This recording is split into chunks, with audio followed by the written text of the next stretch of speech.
Oh, baby, what's good, Maim Timers? For today's episode, we have Sarah Sookyung Henriet, and she is a talented entrepreneur with a wine based startup here in Seoul called Soodevie. Soodevie means water of life. Su is Korean for water, and Devi means of life in French. I see what she did there. We talked on a lot of cool things in this episode, but unfortunately, due to technical issues, I had to cut out the first 10 minutes due to cell phone interference or GSM buzz. You can look it up, causing annoying buzzing sounds like in the recorded audio. So it was a new mistake on my end. Note to any producers out there, turn off or remove your cell phones away from your recording equipment. It will save you a lot of time and headaches. Being transparent here, this issue alone really discouraged me from producing this episode on time. I let this little thing get in the way.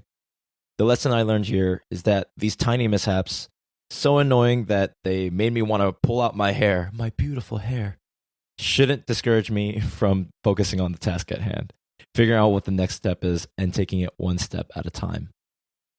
Thank you, Maim Timers, for being patient and understanding. Right now, I just started this podcast, and while I make mistakes, I want you to know I give my fullest commitment to always being a better version of myself, the best version of myself. And that would also include improving the overall quality of my production as well as my content.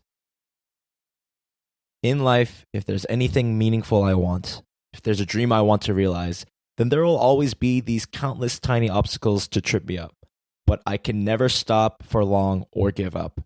As long as I'm relentless in getting the job done and progressing, it's only a matter of time. Mime time. Oh, see what I did there? Let it be known to you, Mime Timers, I hope you learn from my mistakes so you don't make them and you become gods in all respects of your life. So let me briefly summarize the first 10 minutes of the episode that I had to cut out. I'm proud to have Sarah as the first female entrepreneur guest on our show. She's half French, half Korean. Grew up in Korea going to a French school, and she also grew up in Bordeaux, France, which is famous for wine. As a young adult, she worked in the States for about 5 years in DC, I believe, and became close with the diplomatic community there. She saw what wine could do in connecting policymakers and found inspiration from that. She came back to Korea 2 years ago to start her company, Soodevie. What she does is wine curation, content marketing, visual marketing on YouTube, interactive social media, and curation services for corporate clients. So she'll do corporate events where, they try out awesome different wines. What's cool is how she mixes all of these things, her diverse background and experiences, into realizing her vision. She's half Korean, half French, all passion. After, we talk about regulation hurdles, some of the challenges of doing business in Korea, leveraging one's identity to one's benefit, how to relieve stress, and taking action to execute your passion. Oh. If you got any value out of this or other episodes, then please share with any friends who might be interested in the things we talk about on the show. Thank you, as always. Thank you so much for listening, and enjoy. You know what time it is.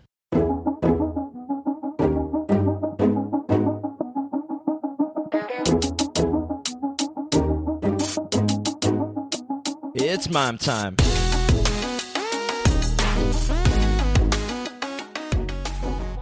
Going back to your business with Soodevie, what's doing business in Korea like? Definitely not easy. I mean, business is not easy, obviously, wherever you are. But I think Korea has a very interesting market. Korea has opened up, obviously, a lot, the past decade. A lot more. You see a lot more startups, a lot more entrepreneurs. But traditionally, this is a society where you get a certain education in a very rigid system, and then you decide what you're going to do based on grades, right? Not really based on what your passion is. And so, but entrepreneurship is all about passion. It's all about human potential, I like to say. And so that's been, part of the reason why I wanted to come back was because I wanted to be a part of that movement. I think it is a movement that we're seeing. However, there are a lot of policy changes that have to happen. People are moving fast, but the government is not following. And that happens everywhere. But I see that specifically here. I see it especially in the alcohol industry, in which I am. So I'm really those are big challenges, because you're trying to figure out what's going on, you're trying to find reasons, but then you realize there's no point of trying to understand because it's just not logical. And there are a lot of tact issues, especially with wine. And so that's been really challenging and very frustrating. And a lot of the times people don't really take issues head on. It's always been, oh, well, or it's like, oh, let me figure this out. But really, it's just, they know already. Just tell me what the issue is or tell me how we can solve this. But I don't know. I see a lot of, still a lot of, they don't want to really tell you what you don't want to hear, or, they care a lot about what other people think of them, right? So it's just been very frustrating that way. I can't imagine, especially being a female entrepreneur dealing with ajushi, older Korean men.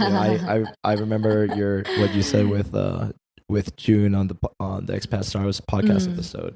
I thought, wow, that must be so frustrating because not only are you a woman, in this traditional Asian society, which doesn't tend to take Korean business women tend to take business women seriously in general, or female entrepreneurs, but also you're honyo, you're half blood. So people, can they tell you that you're half Korean? A lot of the time they think I'm just a foreigner. Yeah, a Westerner. But then they saw my name, there's Sookyung in it, so they kind of know that I may be part Korean, and I'm fluent in Korean, so I do all my meetings in Korean. And I think when I was younger, that was really difficult because I didn't really understand my identity. Now, I think I learned a way to really use it as a tool, and utilize it. And so whenever I have meetings, yes, it's always that double take and always those personal questions, right? Right, the personal questions. Always personal questions first. They're trying to understand who you are. Right. They need to put you in a category. They need to, yeah. That's how it's how they. It's it's just how like, they relate. where do I put this person? If they don't know how to do it, it's very confusing. They feel uncomfortable. It's again that system, that one-way system, and all of a sudden, if you're outside of that system, you don't know what to do. You're not trained for that. You're not educated for that. And so that can be annoying, but I learned to deal with. It's just, they ask too many questions, I just straight up say, I think that's enough for personal questions. Let's get to business. I think that's really funny because, I'm Korean American, I'm Korean blood. So, and my Korean isn't that great. So if I were in a business with a Korean businessman, they might be talking with Korean with me the whole time. And then I would struggle to understand maybe half of it if they're using advanced vocabulary and whatnot. But then you speaking fluent Korean, you could talk for a while and then they'd be like, oh wait, you speak Korean so well. That's right. After 10 minutes and you're like, oh yes. Yeah, I mean, I still get that too, but because I'm more Korean and Asian in appearance, I don't have to deal with that the same way you do. I think it's really a challenge for people who are mixed blood in any Asian country, people who are half Japanese, half Korean, half Chinese, Taiwanese, whatever. I think that's such a difficult challenge for my friends who I've met so many friends growing up in America, and since I moved to Korea, so many people who are half Korean or half Japanese. From your experience growing up, have you mentioned that when you're growing up, you had you had an issue with identity. Part of what I want to talk about Maim Time is dealing with this Asian American identity crisis, or the struggle to find who I am and what my identity is. And I see a bunch of different people who are, say, adoptees or have Korean who deal with it in their own way, right? Because society judges them, because all societies in general, but especially Korean society, they always want to categorize you, put you in a category, put you in a box. For you, do you feel like you've come to a certain point of understanding and peace with who you are and what your identity is? Do you identify more as French, Korean, American? No, that's an excellent question. I think it's a long journey. And I've come a long way, and I'm pretty proud of that, but I do identify myself as French and Korean and also American. I spent a lot of time in America. So, and all of those, when you have so many identities and you understand so many cultures, it's such a blessing until you understand that blessing, and until you understand how to utilize that. It's like if you have so many resources around you, but you don't know how to utilize those resources, then you're not going to be able to do anything, right? And you may even say, oh my God, I have too many choices. What do I do? I think it's kind of the same, similar situation. Of course, every person goes through a different experience. But for me, in growing up in Korea, yes, it was tough, but I did go to a French school on purpose. My family didn't want to send me to a Korean school, but I was at a Korean kindergarten and I had a lot of Korean friends. And that helped because my Korean family was also extremely, they wanted to absolutely make me feel Korean. And for me, friends, that's why it was so important because with friends, you got to speak the language that they speak and of course, understand that the necessity of the language. So I often say for me, it's when I understood the fact that I was able to speak all those languages really empowered me. Because for me, that was my tool to express myself. That was my way. That was my tool to listen to others and understand what they say to me and being able to have that communication. To me, that was my biggest. Like once I understood that, I studied even more, but even harder. Even my own native languages, French, Korean, and then English, right? I read a lot. I still do. I read a lot of news. I still do. So it's like certain habits that I think made me realize that this can be under my control, you know? Yeah. Wow. I think that's really cool. And that's super inspiring that, you mix all these different things that you grew up with, your identity, the cultures and the languages that you grew up speaking. And that you're really trying to put yourself out there. I mean, being like starting a business, a startup in Korea, like that's super cool. How has the startup community been like all in your network and stuff? Mm-hmm. Like, have you gotten a lot of benefit out of interacting with other entrepreneurs as well? So I did that a lot in the beginning, and then business when I started having, more workshops and just got busier, I started going to less startup events. But the startup community here is very different. I mean, yes, it's supportive. You obviously you're all in this together, but at the same time, a lot of these folks come from corporate, like Korean corporate systems. So the way they think is very different from what I had expected.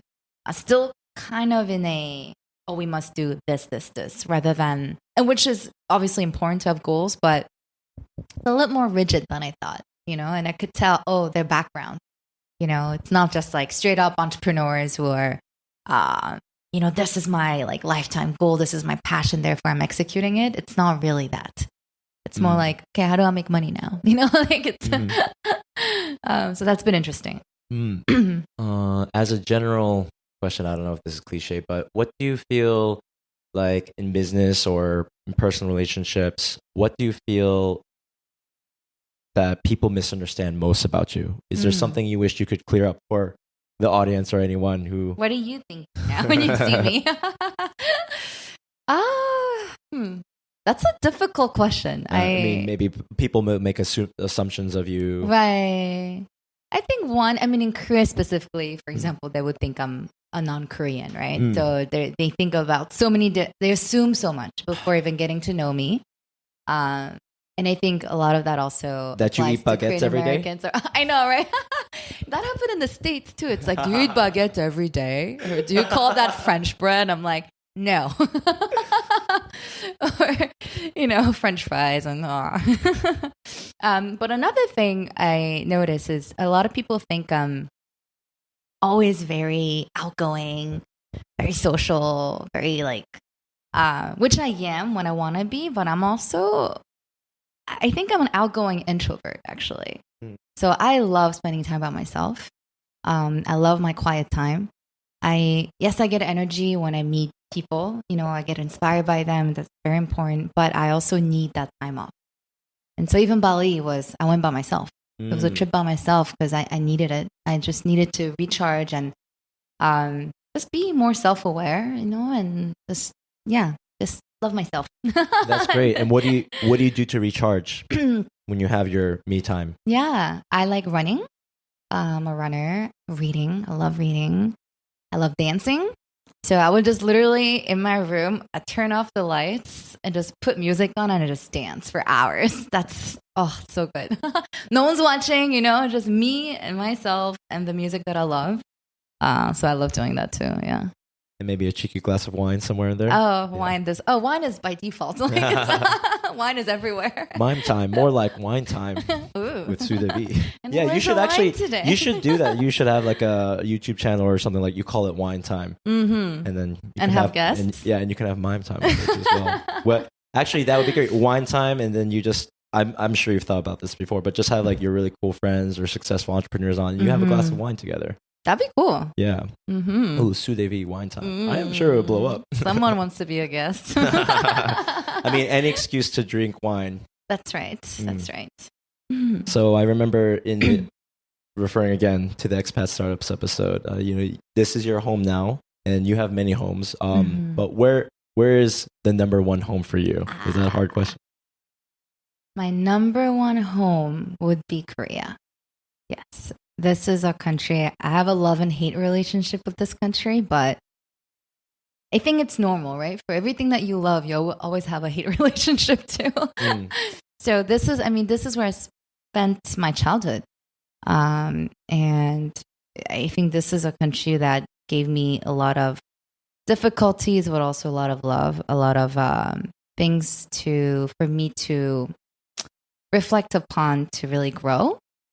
And so I love challenges, so maybe that's why too. That's why I'm back and doing this startup. But it's a country that gives me the most challenges in many different ways. Yeah. Yeah. I was born here, but my family immigrated to America. You were born here. Yes. So I did not. I was not born a U.S. citizen. Okay. So I was a Korean citizen. Where in Korea were you born? Seoul. In Kuro. But I was one, so I don't have any memories of it. But I came back to Korea 7 years ago to find myself, and I'm sure you have similar reasons, your personal reasons of coming back to Korea, not to just start an awesome wine company, but for me, like I wanted to find my roots and get in touch with my cultural heritage, so I could understand my parents and where I came from much better. And it has been such a rewarding experience the past 7 years or so. And so for me, like this feels like home in a different way. I didn't grow up here. Like America will always be home for me too, but for me, like every day is like a rediscovery or like a discovery of something I never had, which is to live in Korea in this homogenous society, to be Asian and living in an Asian country with other fellow Asians. I think for me, just living in that, even if they don't always understand me, even if they want to categorize me, for me, it's been such a blessing. So. And I think it's great for Koreans to also understand the Korean diaspora, to understand that, they're immigrants, right? And this is second generation, third generation. And I think it's a great sign that they want to come to Korea and explore this country that, it also shows that Korea has developed a lot as well and has a different position in the world. And we're seeing that. I think Koreans are a lot more open.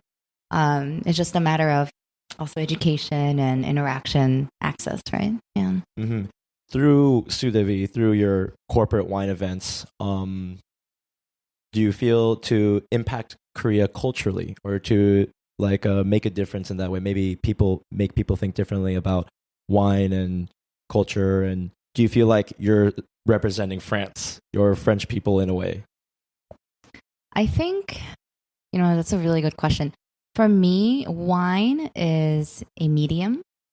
It could have been anything, but I love wine. I wine too, yes. But I know a lot about wine. So that was kind of, that's why I chose wine to be this medium. But I'm very interested in leadership in general and self-development as well, but leadership development.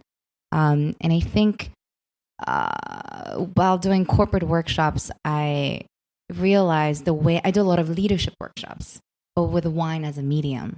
And that allows me to kind of get people outside of their comfort zone and outside of that system that they're so used to.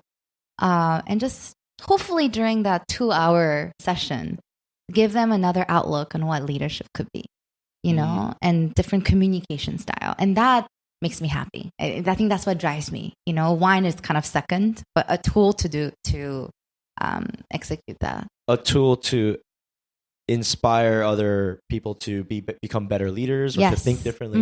Is that the most rewarding part of Soodevie for you? What is the most So enjoyable far, yes, to have Korea, 'cause that's something that's always been frustrating for me in Korea. You know, you have so many people with such great potential, and I feel like a lot of the times they're stuck in their own box. We create our own boxes many times.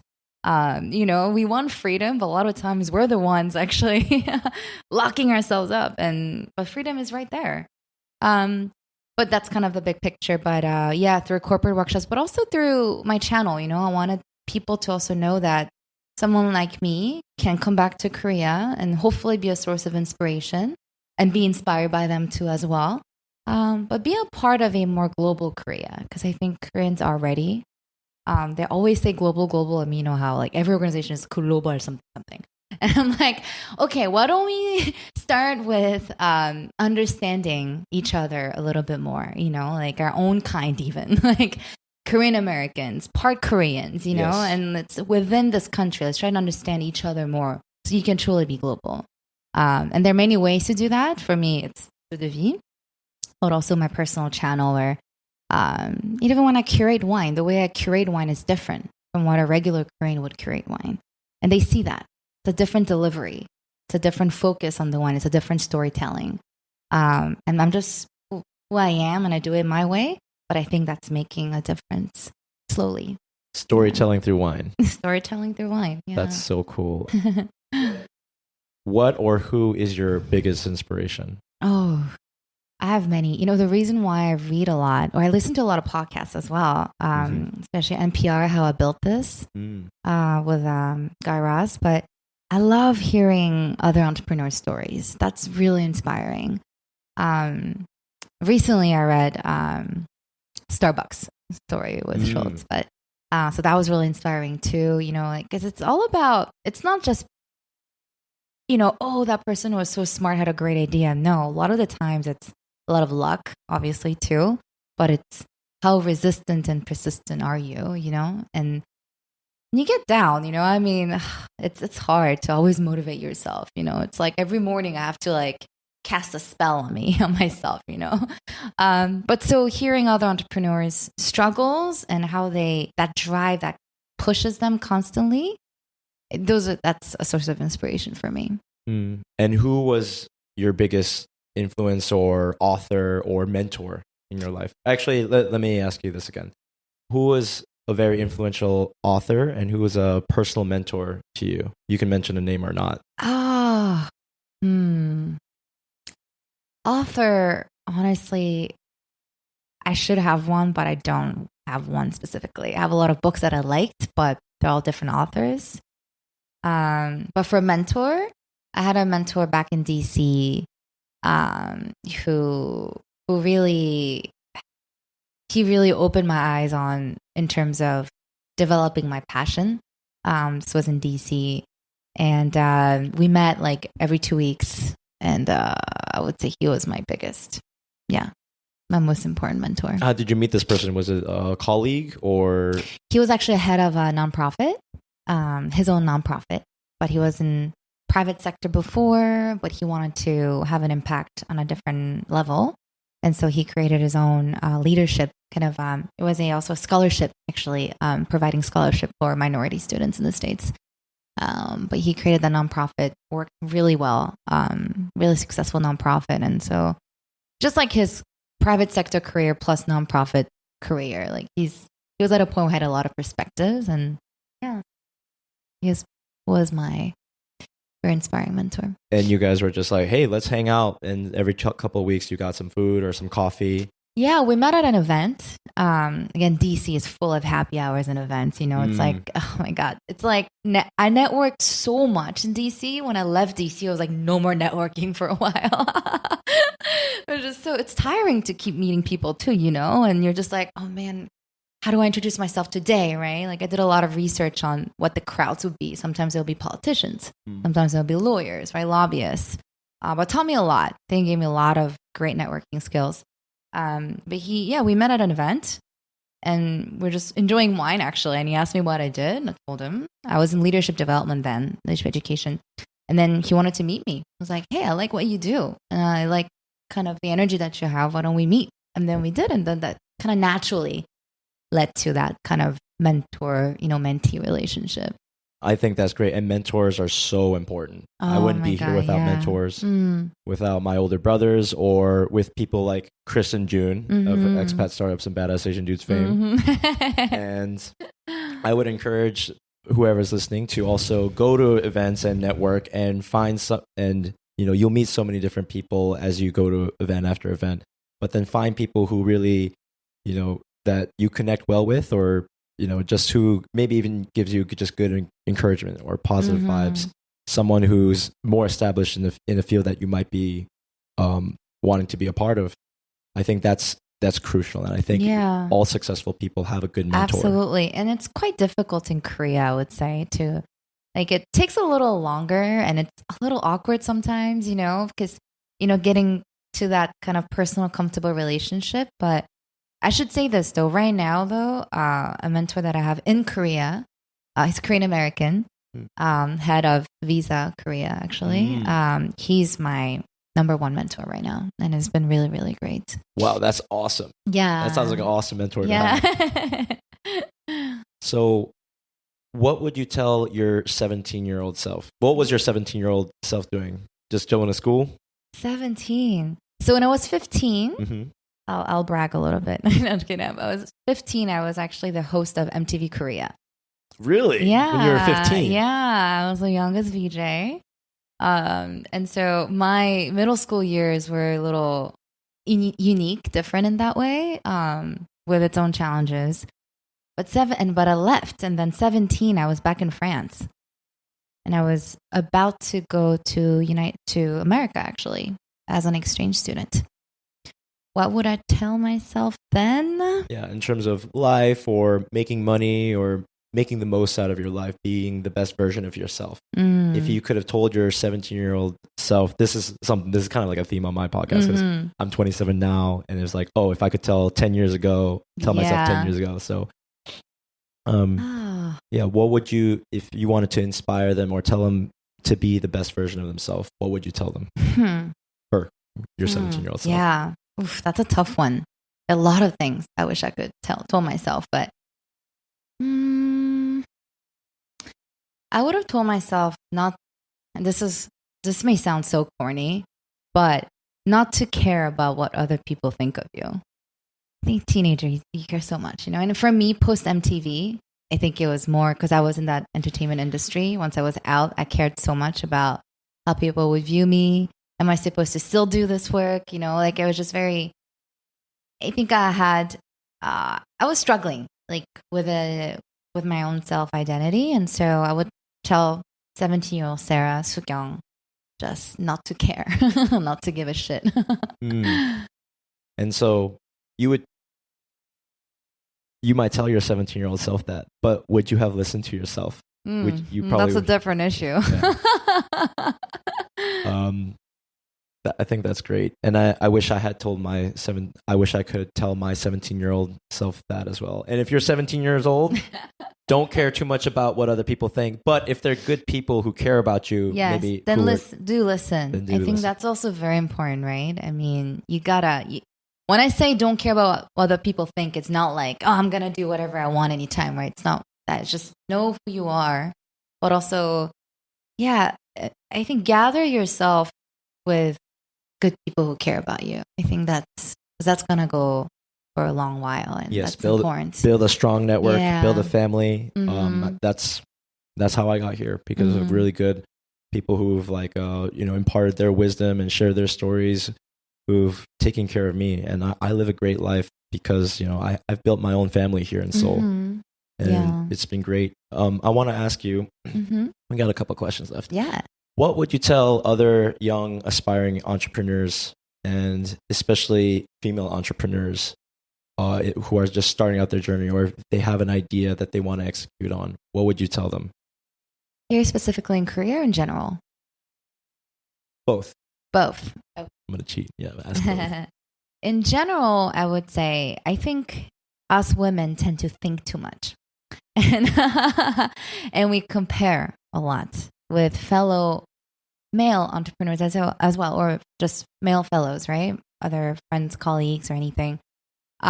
We want to do better, we want to do better. We want to do more, which is great. But I think we should stop comparing and just be the best that we can. And not having this weird competition with men. We don't have to do that. We have our own strengths. Ooh. And so, so it's already, even if you were to focus on your own strengths and see what you can do, that's so much time already and so much energy. Why compare yourself? There's no point. So that's something I would tell all female entrepreneurs. No need to compare to other male counterparts. And then specifically in Korea, doing business in Korea is extremely difficult. And definitely more challenging in a way it's still dominated by men, right? But again, because you're a minority, there is a position that you can take to shine even more. And so, again, it's utilizing the resources that you have and positioning yourself so that that's going to help you and not hurt you. So I think that's something that I would like to share. That's great. Yeah.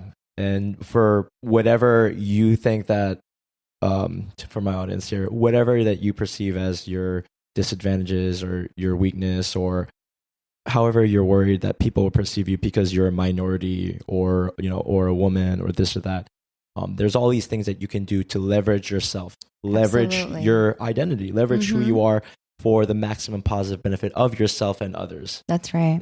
Yeah. Very well put. And let's see. Oh yeah. You mentioned that you're pivoting in your business. You're at a pivoting point in your business. Yes. This is honestly, I would say, one of the lowest points right now with my business, plus this virus. So it's great. Virus. Yeah. The virus, but also, as I said earlier, this challenge of not being able to sell wine online is it's just not allowing me to scale my business as much as I wanted to. And so I'll keep doing that. But right now I need to find an item that's more scalable. Right. Something because of the coronavirus, events and functions are all canceled. Are all canceled in Korea. So, if I remember in your interview, the other interview, you mentioned that you were able to scale because of your corporate events, but now because of this Black Swan event, now that is no longer sustainable for you at the current moment, which really sucks. Yeah, that must really suck. No, it really does. But at the same time, I'm trying to be positive, and what I'm thinking is, okay, maybe this is actually giving me time to think of a different item. Because I've been thinking about a different item. We're just so busy, doing this workshop, and now it's like everything is canceled.